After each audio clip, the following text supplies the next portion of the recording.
Olá pessoal, tudo bem?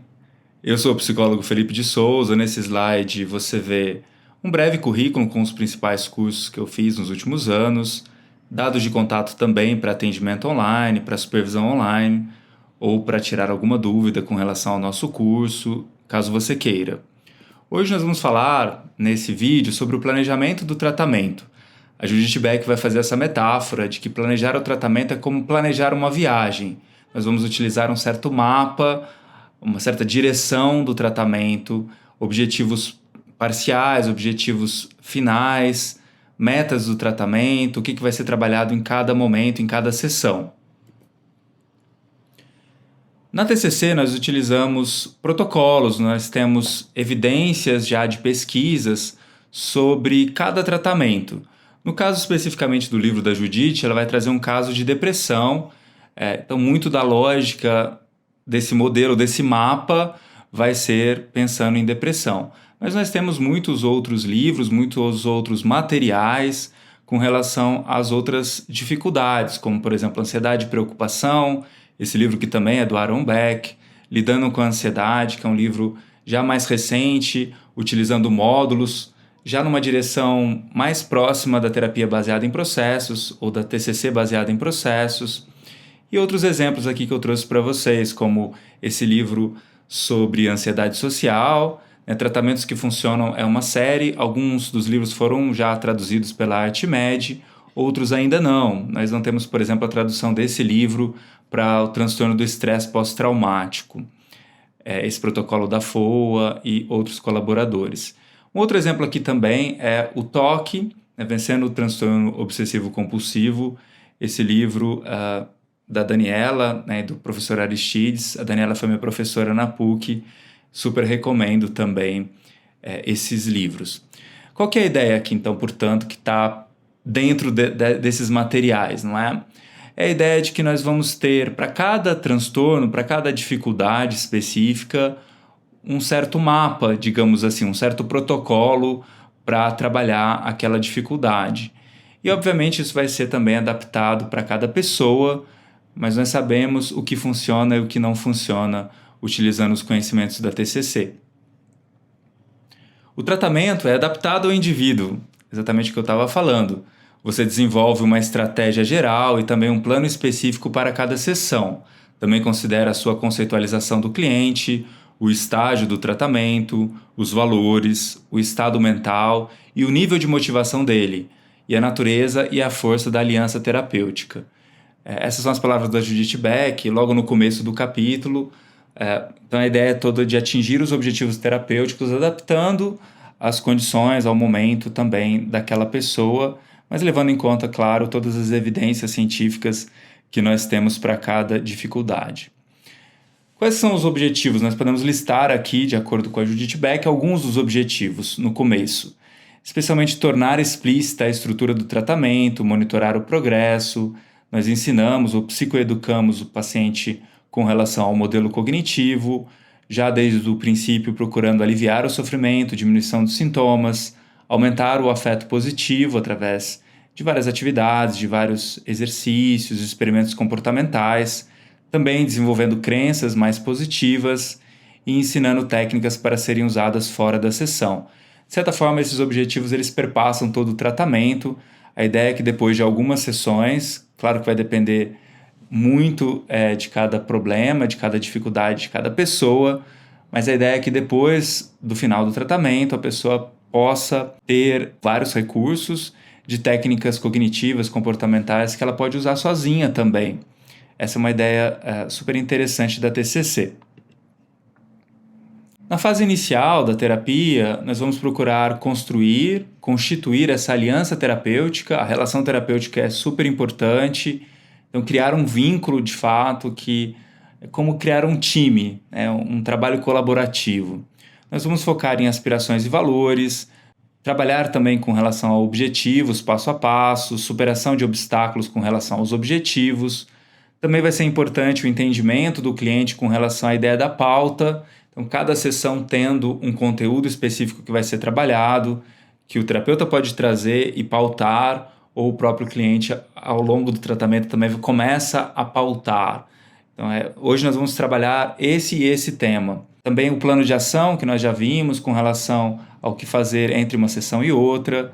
O terapeuta vai trabalhar, como já falamos, pontos fortes do cliente, as crenças positivas, e também vai ensinar a fazer a avaliação e a maior conscientização com relação aos pensamentos automáticos.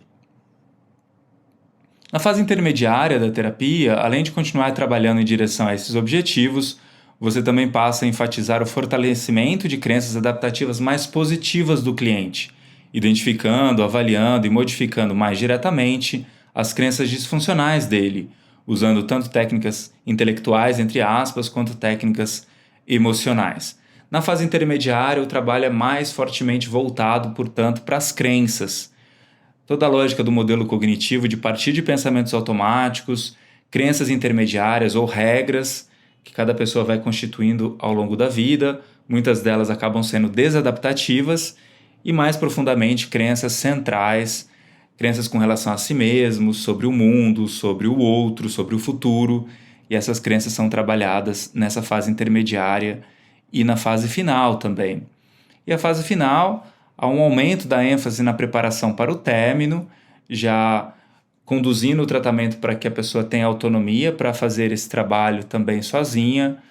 Continuamos a trabalhar em direção aos objetivos, aumentando o sentimento de bem-estar, melhorando a resiliência e também prevenindo a recaída.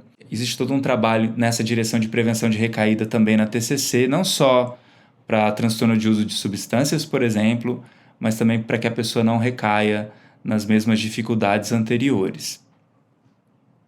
O plano de tratamento é desenvolvido com base na avaliação diagnóstica que é feita na formulação cognitiva do transtorno ou dos transtornos, se houver comorbidade, nos princípios do tratamento e estratégias gerais de tratamento para esse transtorno, aí utilizando as evidências, os protocolos, na conceitualização que é feita do cliente, de novo, nas aspirações, nos pontos fortes, nos valores e senso de propósito e também nos obstáculos, naquilo que pode ser uma dificuldade ali para superação e para retomada de objetivos, de metas.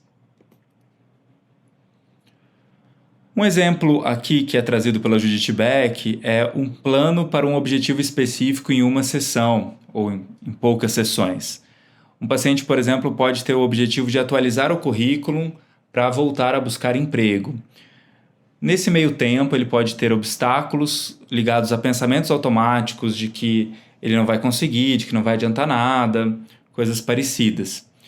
Então, o terapeuta vai buscar elaborar um plano para superar esses obstáculos, tanto buscando apoio, claro, o próprio terapeuta pode servir de apoio para isso, mas também amizades, talvez possam ajudar, talvez alguém da família, talvez um outro profissional que trabalhe com carreira, poderia ser também de auxílio aqui. Ou mesmo começar a questionar esses pensamentos automáticos. O cliente já vai aprendendo a como não dar tanta corda, não comprar tanto esses pensamentos. Questionar os pensamentos, ver o quanto que existe de evidência de um lado ou de outro e procurar ativar o seu comportamento para que esse objetivo seja cumprido ali. No que diz respeito ao terapeuta que está fazendo o tratamento, algumas perguntas para ajudar nesse planejamento. O que eu estou tentando obter e como posso fazer isso com mais eficiência?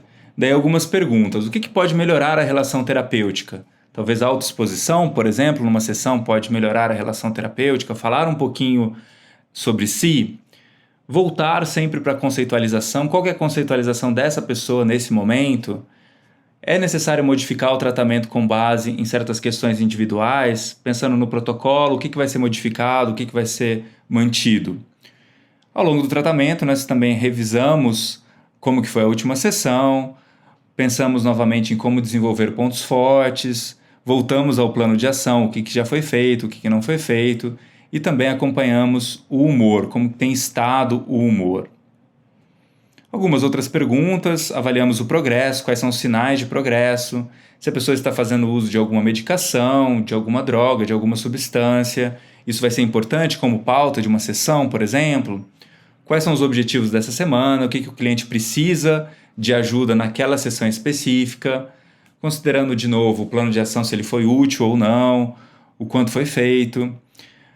Com relação a um problema específico, o que o cliente já fez sobre esse problema? Houve alguma época da vida em que, de repente, foi possível superar esse problema? O que foi feito? O que já foi útil?